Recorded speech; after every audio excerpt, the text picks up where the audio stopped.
الحمد للہ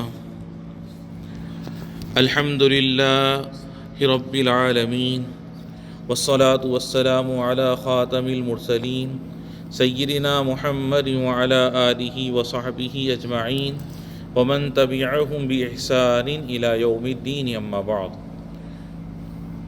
ہمارے رب نے ہمارے لیے وضو کو مشروع کر دیا ہے اور اس کے کچھ احکام متعین فرما دیے ہیں۔ ان میں کچھ واجب، کچھ مستحب اور کچھ مکروہ ہیں۔ آج کا ہمارا درس مکروہات وضو کے بارے میں ہے۔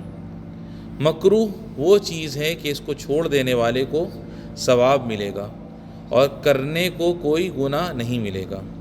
اب میں آپ کے سامنے وضو کے حوالے سے جو مکروہات ہیں ان میں سے چند باتیں آپ کے سامنے بیان کرتا ہوں۔ نمبر 1، ناپاک یا ایسی جگہ میں جو نجاستوں کے ڈالنے کے لیے متعین ہو، یعنی گندی جگہ ہو، وہاں وضو کرنا مکروہ ہے، کیونکہ ایسی جگہ پر نجاست کے لگ جانے کا خطرہ ہوتا ہے۔ نمبر 2، وضو میں اسراف یعنی ضرورت سے زیادہ پانی خرچ کرنا مکروہ ہے۔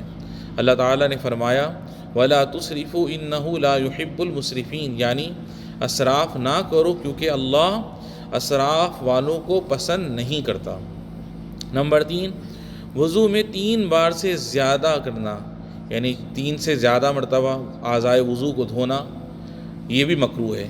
ہمیں 3 بار سے زیادہ اعضائے وضو کو نہیں دھونا چاہیے، کیونکہ نبی کریم صلی اللہ علیہ وسلم نے جب وضو کیا تو ہر عضو کو 3 بار دھویا۔ پھر آپ صلی اللہ علیہ وسلم نے فرمایا هَكَذَا الْوُضُوءُ فَمَنْ زَادَ عَلَى هَذَا فَقَدْ أَسَاءَ وَظَلَمَ، یعنی اسی طرح وضو کرنا چاہیے، جس نے اس سے زیادہ کیا اس نے غلطی کی اور زیادتی کی۔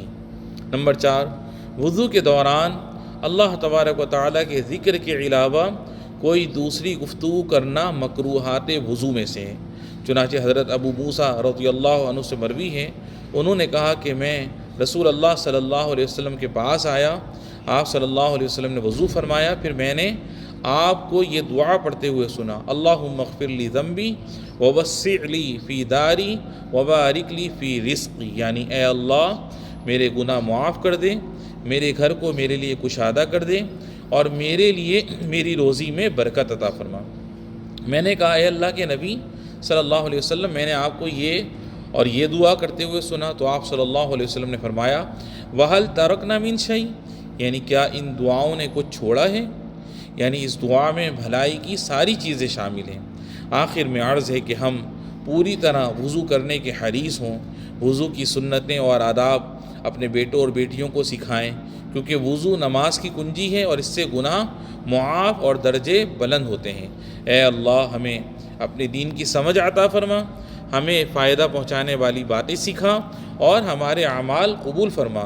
وصلی اللہ وسلم وبارک علی سیدنا و نبینا و حبیبنا محمد صلی اللہ علیہ وسلم وعلی آلہ وصحبہ وسلم۔